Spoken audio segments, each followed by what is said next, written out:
ఓం సాయిరామ్ సమర్థ సద్గురు సాయినాథ్ మహారాజ్ కీ జై. మన సాయి బిడ్డలందరికీ నమస్కారం ఫ్రెండ్స్. ఎలా ఉన్నారండి? ఏం చేస్తున్నారు? అందరూ కూడా సుఖంగా సంతోషంగా ఆరోగ్యంగా బాగుండాలని మనస్ఫూర్తిగా కోరుకుంటూ ఈరోజు వీడియో మొదలు పెడుతూ ఉన్నాను. ఇక ఈరోజు వీడియోలో సాయినాథుడు ఏమి చెప్పబోతూ ఉన్నారు అంటే, తల్లి ఈరోజు నీకు 24 గంటల్లో నీ బాబా స్వయంగా నీ ఇంట్లో అడుగుపెట్టాడు. ఈ మహాశక్తి పాదం ఒక్కసారి పట్టుకుని చూడు, అదృష్టం ఆమడ దూరంలో ఉంది, ఎందుకు కాదనుకుంటున్నావు అని చెప్పి ఈ రోజున సాయినాథుడు సాక్షాత్తు వచ్చారండి. నమ్మకంతో ఆహ్వానిద్దాం. ఎందుకంటే భగవంతుడు ఎప్పుడూ కూడా నమ్ముకున్న వారికి అండగా నిలబడతాడు అన్నది అందరికీ తెలిసిందే. ఎన్ని కష్టాలు వచ్చినా సరే దైవాన్ని నమ్ముకున్న వారు ఎప్పటికీ ఓడిపోరు అన్న వాస్తవం తెలిసిందే. మరి సాయినాథుడు ఈరోజు సాక్షాత్తు వచ్చారు. మన కోసం ఈరోజు పడుతున్న కష్టానికి దారి చూపించడానికి వచ్చారు. మరి మనం ఎక్కడ తప్పు చేస్తున్నాం? పడుతున్న కష్టానికి కారణం ఏంటి? అసలు ఆ కష్టాలు ఎందుకు మనను పదే పదే ఎదురవుతున్నాయి?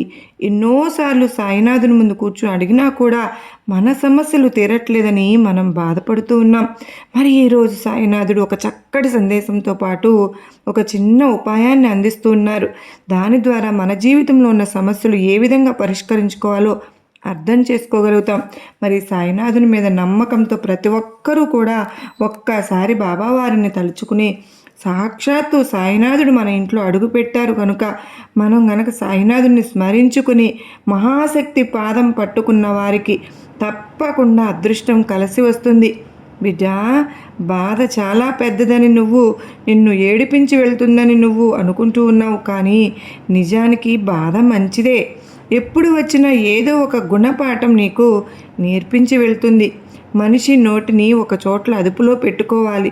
ఒకరు తినేటప్పుడు, రెండవది మాట్లాడేటప్పుడు. మొదటిది ఆరోగ్యాన్ని కాపాడుతుంది, రెండవది బంధాలను పదిలంగా ఉంచుతుంది. నువ్వు ఎప్పుడు కూడా ఆనందంగా నీ వాళ్ళతో ఉండాలన్నది నీ సాయి కోరిక. తల్లి, భగవంతుడు నీ కడుపున పుట్టే పిల్లల రాతలను నీ చేతిలోనే పెట్టాడు. జాగ్రత్త. నువ్వు నడిచే నడవడికపై నీ పిల్లల భవిష్యత్తు ఆధారపడి ఉంటుంది. పిల్లల పట్ల ఎప్పుడూ కూడా ప్రేమ, ఆప్యాయత చూపిస్తూ ఉండు. వారికి ఎప్పుడూ కూడా ధర్మాన్ని హితబోధన చేస్తూ ఉండు. మంచిని అంటిపెట్టుకుని ఉండేలా ప్రవర్తిస్తూ ఉండమని నీ పిల్లలతో చెప్తూ ఉండు. అలాంటి వారు నీ బిడ్డలు. ప్రవర్తిస్తే నీ పిల్లలు అదేవిధంగా తయారవుతారమ్మా. నువ్వెలా ఉంటే అలాగే. కనుక నువ్వు ప్రవర్తించే తీరు మార్చుకోవాలి. ఈరోజు నీ ఇంట్లో గొడవలు ఉండవచ్చు, కానీ రేపటి రోజున భావితరాలకు బాధ్యతలుగా మారే పిల్లల పట్ల అని ఎంతో ప్రభావం చూపిస్తూ ఉంటాయి అవి. కనుక పిల్లలతో ఎంతో ఆప్యాయంగా, ప్రేమతో సందేశాలను ఇస్తూ, పిల్లలకు మంచిని నేర్పిస్తూ ధర్మంగా ప్రవర్తించమని. నీ పిల్లల భవిష్యత్తు ఎంతో అందంగా, ఆనందంగా ఉంటుంది. నీ చుట్టూ ఉన్న మనుషులు చాలా వరకు నీతో ఏదో ఒక అవసరం ఉన్నంత వరకే నీకు విలువను ఇవ్వవచ్చు. లేని వినయాన్ని, ప్రేమను నటింపచేయవచ్చు. ఒక్కసారి నీ అవసరం తీరిన తరువాత వాళ్ళ నిజస్వరూపాలు బయటపడుతూ ఉంటాయి. కానీ అందరూ అలా ఉంటారని నేను నీకు చెప్పడం లేదు, కానీ కొంతమంది అలా ఉంటారని హెచ్చరిస్తున్నాను. ఎంతటి కష్టాన్నైనా భరించవచ్చు, కానీ వారి వైపు నువ్వు ఇబ్బంది పెట్టేవాళ్లే మన అనుకున్న వాళ్ళు మనల్ని పరాయి వాళ్ళుగా చూస్తున్నారు అంటే కొంతవరకు అయినా మనకు ఇలాంటి బంధాలు అవసరమా చెప్పు? ఒక్కసారి నువ్వు ఆలోచించు. ఎందుకు నువ్వు ఈ బంధాలకు అంత విలువనిస్తున్నావు? నీవు ఎన్నో మాటలు నిన్ను అంటున్నారే, నిన్ను అసలు మనిషిగా కూడా గుర్తించడం లేదు కదా. నువ్వు నిర్వర్తిస్తున్న నిన్ను పని ఏదో ఒకటి బాధ పెడుతూ ఉన్నారు. అలాంటి వారి కోసమా తల్లి నువ్వు ఇంతలా ఆలోచిస్తున్నావు? అలాంటి బంధాలు నీ చుట్టూ ఉన్నాయి. ఒకటి లేకున్నా ఒకటి మాత్రం గుర్తుపెట్టుకో, నువ్వు ఆరాధించే దైవం మాత్రం ఎప్పుడు కూడా నీ చుట్టూనే తిరుగుతూ ఉంటుంది. ఒక రక్షణ వలయంలా నీ చుట్టూనే తిరుగుతుంది. నువ్వు ఎంత కష్టపడుతున్నా కూడా, ఎన్ని సమస్యల్లో ఉన్నా కూడా అది నీకు ఒక కర్మఫలం ప్రకారం నువ్వు అనిపిస్తున్నావని తెలుసుకో. ఎందుకు అని అంటే భగవంతుడు ఇందులో నీకు ఒక పరీక్ష పెట్టాడు అంటే అది నువ్వు నెగ్గగలవా లేదా అని చూస్తూ ఉన్నారు. నీలో ఎంత సామర్థ్యం ఉన్నదని గమనిస్తున్నాడు. శివుడు రక్షించాలి అనుకుంటే ఈ సృష్టిలో నిన్ను ఎవరూ శిక్షించలేరు. శివుడు శిక్షించాలి అనుకుంటే ఈ సృష్టిలో నిన్ను ఎవరూ రక్షించలేరు. కనుక భగవంతుని ఆరాధిస్తూ ఉండమ్మా. ఏ దైవాన్ని అయితే అనుక్షణం నువ్వు ఆరాధిస్తూ ఉన్నావో నిన్ను ఎవ్వరూ కూడా నష్టపరచలేరు, నిన్ను సమస్యల్లోకి నెట్టలేరు.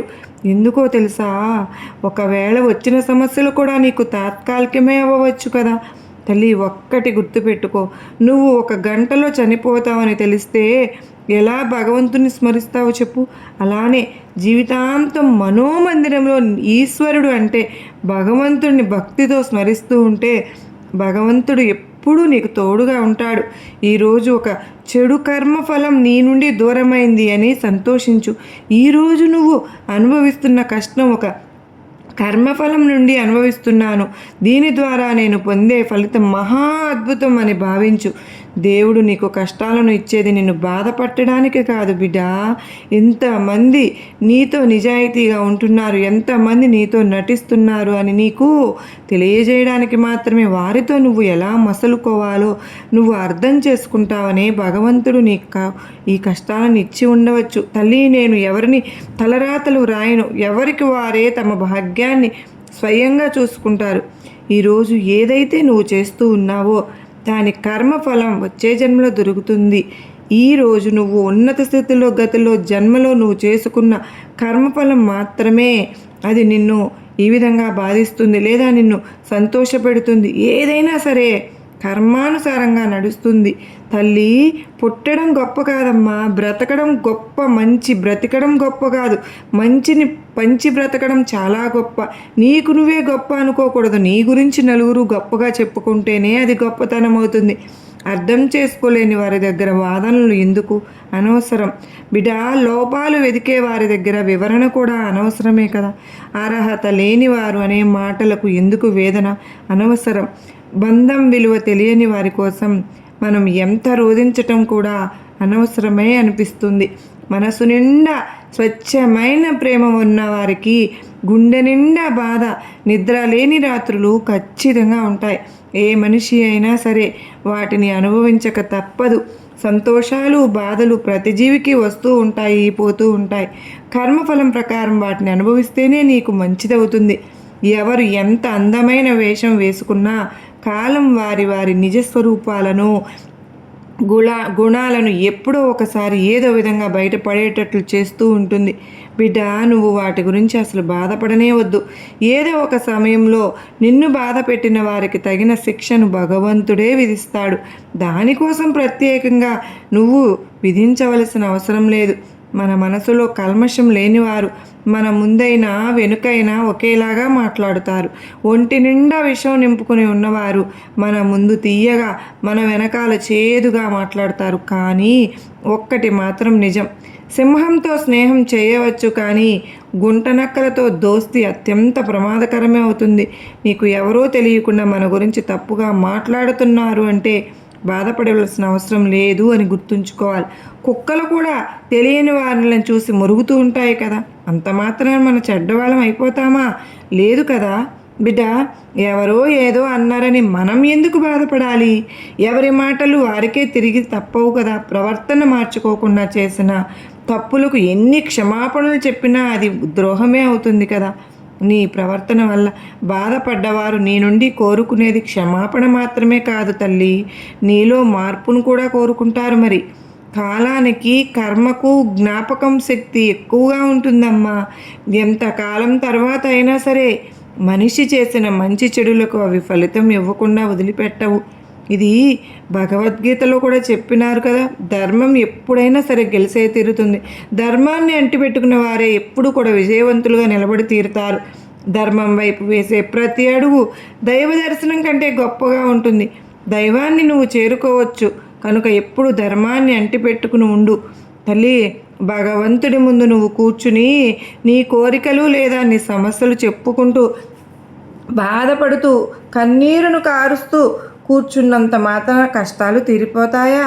బిడ్డ వాటిని ఏ విధంగా దాటాలి, అంతటి శక్తిని నాకు ఇవ్వు అని నువ్వు కోరుకుంటే ఖచ్చితంగా దానిని తేలిక చేస్తాడు ఆ భగవంతుడు. నువ్వు కూర్చుని అంతటి శక్తి నాకు ఇస్తే ఖచ్చితంగా ఈ కష్టం నాకెంత అని నువ్వు అన్నట్లుగా నీ మనసు ఉల్లాసంగా ఏదైనా సరే నేను భరించగలను, ఇంతటి శక్తి నీకు వస్తుంది. తప్పు నీదైందనుకో, క్షమించమని అడగడానికి వెనకాడనే వద్దు. వారి తప్పైతే నీదైతే అనవసరంగా మూర్ఖులతో మాత్రం వాదించడానికి ప్రయత్నం చేయవద్దు. అప్పుడే నీకు మంచి జరుగుతుందని మాత్రం గుర్తుపెట్టుకో. నా పట్ల భగవంతుడు ఎప్పుడు కృపగా నా చుట్టూ ఉంటాడు అన్న నమ్మకంతో ఉండు. ఏ దైవాన్ని ఆరాధిస్తావో ఆ దైవాన్ని ఎప్పుడు కూడా అంటి పెట్టుకుని ఉండు. నామస్మరణ చేస్తూ ఉండు. బయటకు వెళ్ళేటప్పుడు నువ్వు మనసులో అనుకుంటూ ఉండు. ఏదైనా సమస్య వచ్చినప్పుడు దైవాన్ని తలుచుకుంటావు, అంతేకాని ఎప్పుడూ కూడా దైవాన్ని నిందించకూడదమ్మా. ఎందుకు నాకు ఈ సమస్య ఇచ్చావు, నేనేం పాపం చేశాను అంటూ దైవాన్ని ఒక్కొక్కసారి ప్రతి వారు నిందిస్తూనే ఉన్నారు. కానీ మనం చేసుకున్నదే మనకి తిరిగి వచ్చింది అని మనం ఆలోచించడం లేదు. పనిగా కాకుండా బాధ్యతగా భావించాలి. ప్రతి పని నీకు విజయాన్ని తెచ్చిపెడుతుంది అప్పుడు. అంతేకాని నువ్వు చేసిన పాపకర్మలు నిన్ను వీడి ఎక్కడికి పోతాయి? నువ్వు పూర్తిగా అనుభవిస్తేనే కదా అవి నీ నుండి శాశ్వతంగా దూరమవుతాయి. ఆ తరువాత నీకు సంతోషమే కదా ఉంటుంది. తల్లి, ప్రశాంతంగా ఉండాలి అనుకుంటే పరుల విషయాల్లో తలదూర్చకుండా ఉండాలి. మనశ్శాంతిగా ఉండాలి అనుకుంటే అనుకునే వారిని వదులుకోకూడదు. నువ్వు ఎప్పుడు కూడా ఆనందంగా ఉంటావు. అప్పుడు అనుకోకుండా వచ్చి పడిందని ఎగిరెగిరి పడవద్దు. రావలసినది రాలేదని డీలాను పడవద్దు. జీవితంలో ఇవన్నీ కూడా సహజమే బిడ్డ. బంధాలను గౌరవిస్తేనే అవి నిత్యము శాశ్వతము కాదని గుర్తుపెట్టుకోవాలి. ఏదైనా సరే మన చుట్టూ ఉన్నది లేనిది చూసి ఆశపడకూడదు. నీ చేతిని వదిలి వెళ్ళిన దానిని నీ మనసు నుండి కూడా వదిలివేయాలి. ఏదైనా సరే నీతో ఎవ్వరు ఉండరు, ఉన్నట్లు నటిస్తారు. అది మాత్రం గుర్తుపెట్టుకో తల్లి. చివరికి నీతో నువ్వే ఉండాలి, అది మాత్రం సత్యం. గాయం చేసిన కాలమే సాయం కూడా చేస్తుందమ్మా. కాస్త ఓర్పు పట్టి చూడు, అంతే. మనం ఎక్కువగా ఎప్పుడు ఎక్కడ బాధపడతామో అక్కడ నుండే మనకు జీవిత పాఠాలు అనేవి మొదలవుతూ ఉంటాయి. వాటిని నువ్వు గౌరవించి తీరాలి. దేవుడి పట్ల ఎప్పుడు కూడా ప్రేమగా భక్తితో ఆరాధనగా ఉంటే నీ జీవితం కడతీరిపోతుంది. తల్లి, నిన్ను ఎవ్వరు మోసం చేసినా ఒక్క భగవంతుడు తప్ప నిన్ను రక్షించేవాడు ఎవ్వరూ లేరు. అందరూ అవకాశవాదులే. ఓపికతో శరణు వేడు, చివరికి నిన్ను కాపాడేవాడు ఆ ఒక్కడే. ఎప్పటికైనా పరమశాంతి కూడా నీకు అక్కడే దొరుకుతుంది. అహం ఎక్కడ ప్రారంభమవుతుందో పతనం కూడా అక్కడే ప్రారంభమవుతుంది. నీలో అలాంటి భావాలు ఉంటే కనుక వెంటనే చెరిపేసేయమ్మా. ఎంతటి కష్టాన్నైనా ఓర్చుకుని జీవిత పాఠాన్ని నేర్చుకుంటే నీకే మంచిది కదా. నీ బాబా సన్నిధికి చేరే మార్గాన్ని నీకు చూపిస్తూ ఉంటుంది. ఈరోజు సాక్షాత్తు నీ బాబా నీ ఇంట్లో అడుగు పెట్టబోతున్నాను. ఆ మహాశక్తి పాదం ఒక్కసారి పట్టుకుంటే అదృష్టం ఆమడ దూరంలో ఉంది అని మనకు సాయినాథుడు చెప్తూ ఉన్నారు. సాయినాథుడు ఏది చెప్పినా కూడా మన జీవిత పాఠాలు మనకు నేర్పిస్తూ ఉంటాయి. తల్లి, పూజకు నువ్వు పువ్వు కావాలి అంటే ఆ పువ్వు ఎంతో పుణ్యం చేసుకుని ఉండాలి. అలాగే నువ్వు బాబా పాదం పట్టుకున్నావు అంటే నీ జన్మజన్మల పాపాలన్నీ కడతేరిపోయినట్లే బిడ్డ. బాబా పాదం పట్టుకోగానే సమస్యలు పోవు. నీలో ఉన్న అహంభావాలు కూడా తొలగిపోవాలమ్మా. అప్పుడే భగవంతుడి అండ నీకు ఎప్పుడూ ఉంటుంది. తల్లి, ఎవరైతే భగవంతుడి మీద భారం వేసి కష్టాన్ని, నష్టాన్ని, సుఖాన్ని, దుఃఖాన్ని భరించడం అనే పద్ధతిని అలవాటుకు పడతారో వారంతా కూడా మానసికంగా బలమైన వారు, విజయవంతమైన వారు మరొకరు ఉండరు కదా. ఎందుకంటే పరమాత్మను నమ్మిన చెడిపోయిన వారు ఉన్నారా? నమ్మిన వారికి భరోసా అందించిన వారు మాత్రం ఉంటారు. కనుక ఎందుకింత ఆలోచన, దేనికంత ఆవేదన? పోయిందైతే దాన్ని తిరిగి పొందవలసిందే, నిన్ను దాటి ఎక్కడికి వెళ్ళదు అని గుర్తుపెట్టుకో. ఈ జన్మలో నీవు ఇది ఇలా రాశానని నీకు ఎందుకు నిందిస్తున్నావు? వచ్చే జన్మలో నీకు ఎలా ఉండాలో ఈ జన్మలో నువ్వే రాసుకో. ప్రవర్తనాపరమైన స్వతంత్రం నీకే ఇచ్చాను కదా. దాన్ని నీ అవివేకంతో దుర్వినియోగం చేసుకుని నన్ను నిందించడం దేనికి బిడ్డ? తల్లి అన్నీ కూడా నీ చేతుల్లోనే ఉన్నాయమ్మా. నీ ప్రవర్తనని మార్చుకో.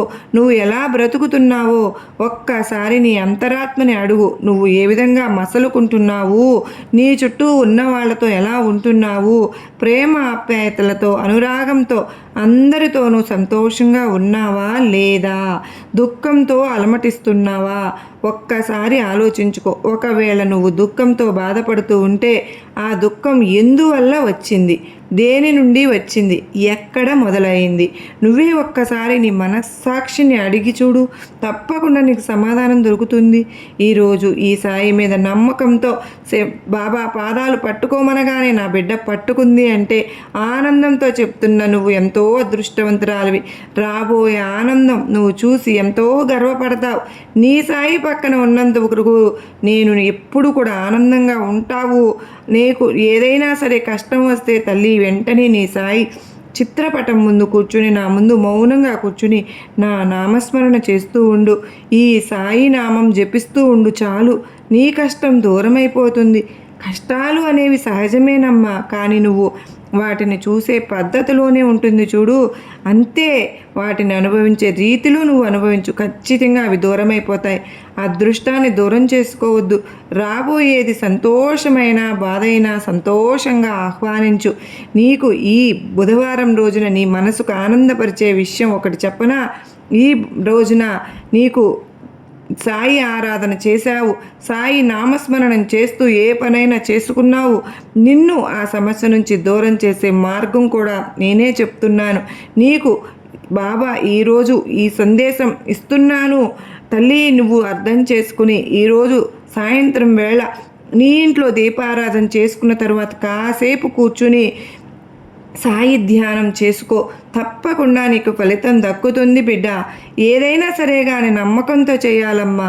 అలా చేసినట్లయితే నీలో ఉన్న, నీ ఇంట్లో ఉన్న నకారాత్మక శక్తి అంతా బయటకు వెళ్ళి నీలో ఆలోచన శక్తి పెరిగిపోతుంది, మెరుగుపరుస్తుంది.